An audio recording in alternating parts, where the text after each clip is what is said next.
Ayan guys, si Red Noveno. Inatras na yung sasakyan. Ayan. Inatras niya na yung sasakyan at ginising po tayo, no? Ginising po ako at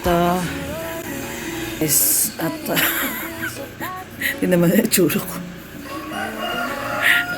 Itsura ko, wala pa hilamos, wala pa lahat. Ginising ako ni Red Noveno, tapos narinig ko na yung sasakyan. Ayan na. At bibili na rin kami ng yan, oh. At alis na daw kami. Ayan, time check po, oh. Ayan, 8:30. Ayan. 8:25 at walang gagamitin si Kuya Gerson kasi tapusin niya na yung terrace. So ayan guys, at gilamos lang po ako, hilamos at maghilamos at toothbrush. Meron palang tugtog, tignan mo nga naman, nagpapatugtog pala o nagbablog ako. Ay naku po, ano na to, copyright na to. Copyright na. Ayan guys, at mag-uumpisa na si Kuya Gerson. Ayan o, itong pasaway na to. Kala mo, may pag ganun-ganun pang nalalaman. No? Galit ako sa'yo? Galit nga ako sa'yo, di ba? Bakit nga? Ano ba yung bayanihan mo? Bayanihan ng baso? Bayanihan? Oo. Yun yung bayad doon. Ano yung bayad doon? Yung ganun. Sira ulo to. Anong oras na nag-uwi? Nag-intay ako. Wala akong hapunan. Hindi ako kumain ng hapunan. Gutom na gutom ako. Dinala ko kasing kaldero. Oo, alam mo naman wala tayong ref. Hindi tayo nakapag-stock ng pagkain. Alam mo naman ang pagkain natin dito, mamamalengke sa umaga, ang ulam ng tanghali, ulam din sa gabi. Hindi ko alam kung anong kakainin ko. Wala mang ulam, wala mang stock. Ang nandyan lang sardinas. Sardinas. Ito guys, yung dapat kakainin ko kagabi. Ito, nagbili na ako ng sardinas kay tatay. Oh, mega sardines. Oh, ayan. Ito, kaso, na-realize ko na nung isang araw, dilata lang din kami. Yung century tuna. Century tuna. Tapos, sabi ko, naku, dilata ko lang nung isang araw, dilata na naman kagabi. Dapat nga kagabi, ito ulam ko, dilata. Kaso nga, na-realize ko, kakakain ko lang ng century tuna nung isang araw. Hindi naman po maganda na araw-araw na lang kayong nagdidilata. Hindi rin po maganda sa health. Hindi na lang ako kumain. Kaya natulog na lang ako kagabi nang hindi ko nag-dinner. Wow, ano bang? Hindi na nga ako nag-aalmusal. Hindi pa ako nag-dinner. Tapos siya, masayang-masaya siya. Pulang-pula yung hasang niya. Pulang-pula yung hasang niya. Ito pala yung yung gagawin ko pala kahapon. Ayan, yung sinasabi ko sa kanya kahapon, bayaniyang napunta sa inuman. Yun daw yung bayad nun. Ito po, nagbibili talaga ako ng mga candy kasi nilalagay ko dyan yan. Para pag kunyari may mga bisita tayo, iba-ibang klaseng candy, bibili pa ako. May binili pa pala ako, ibang klaseng mga candy. Nilalagay natin. Ganyan, yung bahay po namin sa Maynila, ganyan. Meron pa ako doon mga iba-ibang klaseng candy. At lagi ko po yan nilalagay din sa may table dito. Kasi ganyan po talaga ako kahit doon sa amin sa Maynila. Ganyan po. Yung pinaka receiving area. Yan. May tayo dito. Nalagay natin yung candy. May candy dyan lagi. Ganyan po talaga ako. Meron pa akong mga ibang candy doon. Iba-ibang klase. At pag kunyari may darating tayong bisita, ayan, meron tayong ma-offer kahit candy lang. Diba? So, ayan ang ating meron pa ako doon ilalagay. Iba-ibang klaseng candy yan. Tapos ito nung isang araw ba yun o kahapon, wala akong magawa. Ito naman yung ginawa natin. Naglagay tayo dito ng picture frame. Ayan. Para kahit papano pag may dumadating na bisita, may natitignan na picture frame. Ayan, guys. So, 18th birthday ni Dara. So, ayan, ginawa ko to no isang araw. Dinikit-dikit ko ito. Pinagsama-sama ko ito. Pinagsama-sama ko sa isang picture frame, 4 na picture. Diba? Para may tayo dyan. Mayroong picture din kahit papano. Kasi may halaman. Yan, maganda yung ating water plant. May water plant. At the same time, meron silang matitignan na mga picture o Diba? Maalikabok lang po dito. Kailangan araw-araw tayo maglilinis. So, ito po ang ating update ngayong Monday. Ano ba ngayon? April... Ano bang date ngayon? Hindi ko na naman alam. Baka magkamali na naman tayo. April, ano po ngayon? April, check natin. April 13, Monday. Ayan. So, yeah! Nahulog! April 13, Monday. So, yan, April 13, Monday po tayo. Ginagawa na ni Kuya Gerson yung dinuduktungan na po niya. Oh. Baka naiwanan mo bukas yan. Meron pa naman natira. Yan na lang. Ito na lang, isa na lang yung natira, Kuya. Dalawa. So, may dalawa pa namang ano. May dalawa pa namang natira. Pero hindi na to magkakasya, kaya kailangan na natin tong bumili tayo. At marami pang lalagyan. Doon, tsaka yung gate. No? May gate tayo dito. Lalagay tayo dito ng gate. Yung iba sabi, wag na daw magpalagay ng gate dito. At magpabakod na daw. Ay medyo matatagalan pa po tayo magpabakod, guys. At wala na po talaga tayong ka-budget, no? Tuyong-tuyo na po ang ating... Wala na tayong budget para sa bakod. Hindi, bakod, tapos gate. Dito, gate. Tapos bakod. So, dito na lang muna tayo magpabakod. Pag may dito muna tayo magpa-gate, no? Pag-gate. Pag may bakod na tayo, lipat na lang namin doon. Lilipat na lang yung gate. Kasi, ano na po, Sydney, oh. Ano na po talaga? Drain na po tayo sa pinapagawa natin sa ating dream house. So, hindi na po muna tayo magpapabakod at gagastos din tayo sa pagbakod. Actually, nagpa-complete na ako kay Kuya Gerson. So, pag magpapabakod tayo, magbabudget po tayo ng 30 to 40K. No? 30 to 40K kasi gusto ko yung steel matting, no? May lubog na hollow blocks sa mga tatlong hollow blocks. Tapos steel matting, kaya gusto ko rin steel matting para pasok yung hangin, no? Yung butas-butas na square para pasok pa rin po yung hangin. So yun po yung plano ko na bakod, pero yung medyo mahal at medyo mahal po ngayon ng steel matting. Diyos ko, nag-inquire kami ng steel matting. No? Ang mahal, dati lang yun, magkano ba yun yung isang square no na malaki? No, isang kasi na yun isang naka-precast, no? May precasting na siya. Ang mahal na. So, mag-iipon po muna tayo ngayon kung may tutulong po sa ating bakod, marami pong salamat. At malaking tulong po sa amin ni Red Noveno.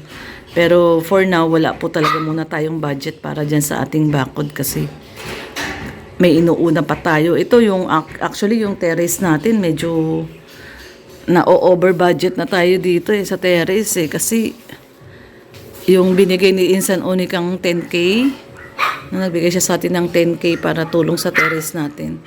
Ang nagagastos na po natin dito na materialis, nasa 30K na po, no? Ang mahal po ng mga ng materialis ngayon. Yun din po, no? Aaray po talaga kayo sa presyo ng materialis ngayon taas ng laki ng tinaas. Sa laki po ng tinaas ng materialis ngayon, talagang aaray po kayo. So, hindi katulad dati, nakakaya pa na itatawid pa yung mga pambili ng materialis. Dito sa terrace po, semento, na nagbuhos tayo ng flooring, nagbuhos tayo ng poste, ayan yung poste. 2 poste po yung binuhusan, tapos steel trusses, ayan yung mga steel trusses, bubong. Dati ang bubong, yung ganyan, yung 8 feet, lang ho yan, nasa 600 po, no?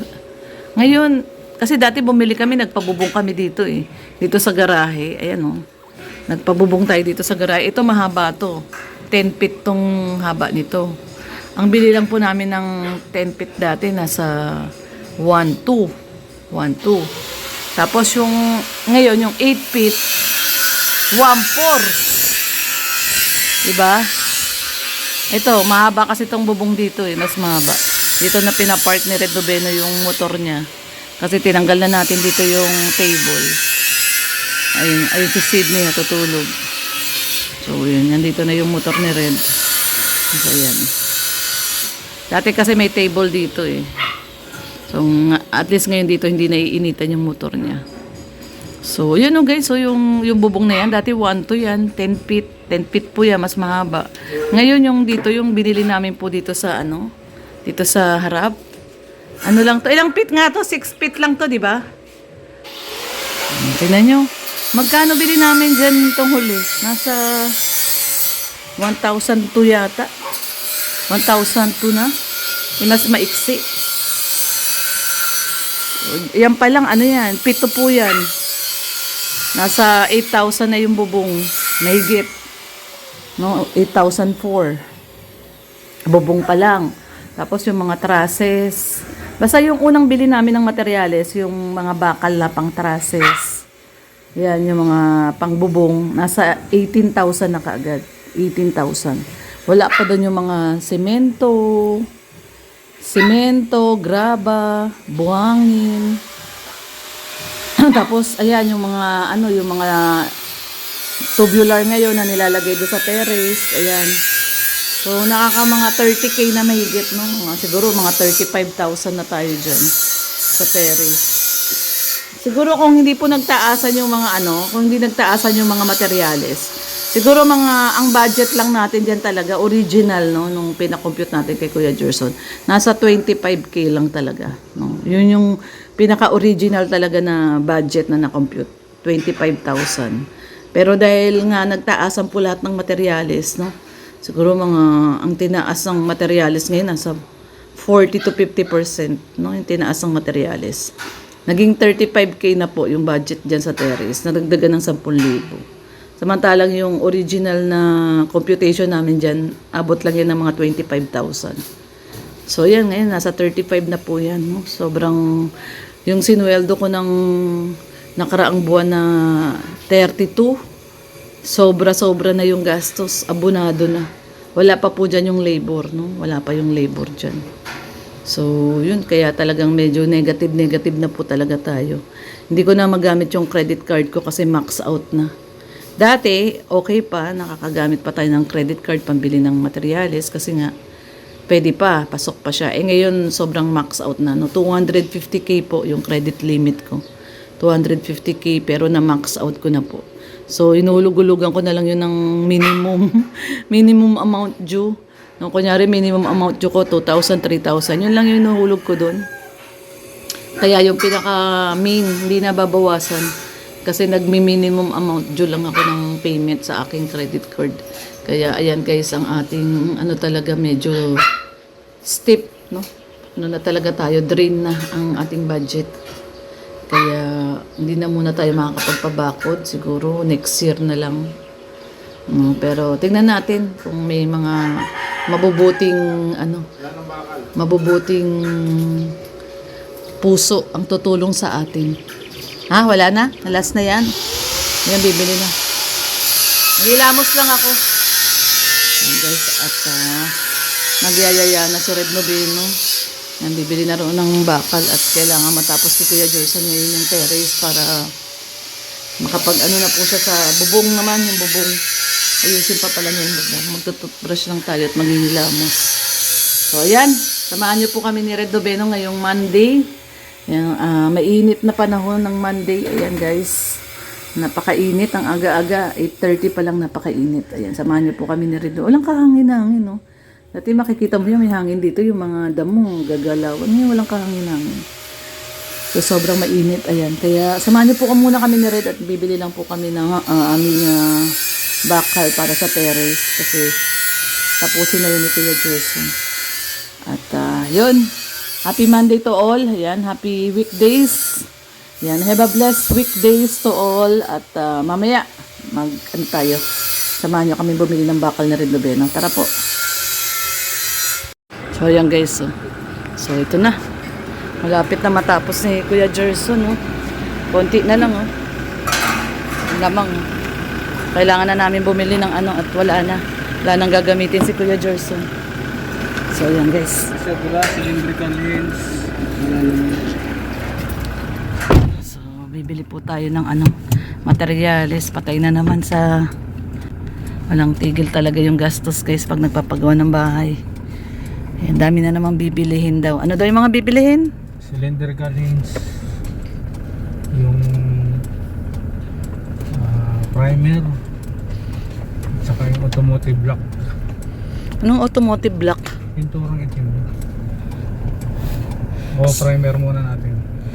So ayan guys, ang dami na naman bibiling materyales. Kaya minsan hindi na natin alam kung saan tayo kukuha ang pambayad. No? Maswerte yung maraming sponsor. So ayan guys, samahan nyo po kami ni Red Noveno at ayan, bili tayo ng materyales. So at kailangan na ni Kuya Gerson at wala na siyang gagamitin doon na bakal para matapos na po yung ating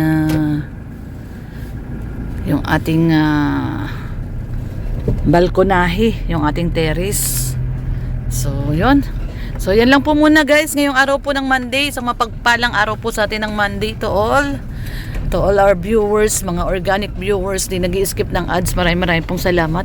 At syempre sa mga kababayan po nating mga OFW, ingat po kayo dyan, especially sa Middle East. Mga kababayan po natin sa iba't ibang sulok ng mundo. Yan, sa mapagpalang umaga, tanghali, gabi. Saan man po kayong lugar naroroon. Yan, so maraming pong salamat. At syempre, ayan, hindi tayo makakadaan, may nakaharang. So ayan guys, thank you so much sa panonood. Dito po muna ang ating latest update. Mamaya na lang po tayo uli mag-update. Pag nagawa na po ni Kuya Gerson yung ating pong terrace. Ayan, di tayo hindi ba kasya? Hindi kasya. Dito kanan maluwag pa. Urong mo na lang. Ayan, urong ni Red. Hindi kami makakadaan eh. So ayan, thank you so much guys. Maraming pong salamat sa pagsama. Mamaya na lang po ulit tayo mag-update. Ay, si RR kay RR pala yan eh. Si RR yung kaibigan po nila Papadan. Ayan o. Yan, si Poging RR. Shout out! Shout out! Ayan si RR po. Si Coach. Nag-gym din yan, di ba? Coach din ba yon? Coach din siya. Ayun si Coach RR. Kaya lalaki ng katawan eh. Mga talaga eh. Mga macho nurin. Mga macho. So ayan guys, dito lang po muna ang ating live at live. So guys, ayan, hanggang dito na lang po muna ang ating video. Bibili lang po muna kami ni Red Noveno ng mga materyales. At mamaya mag-update po ulit tayo. So God bless everyone. Ingat po tayong lahat. Love lang po. Bye-bye.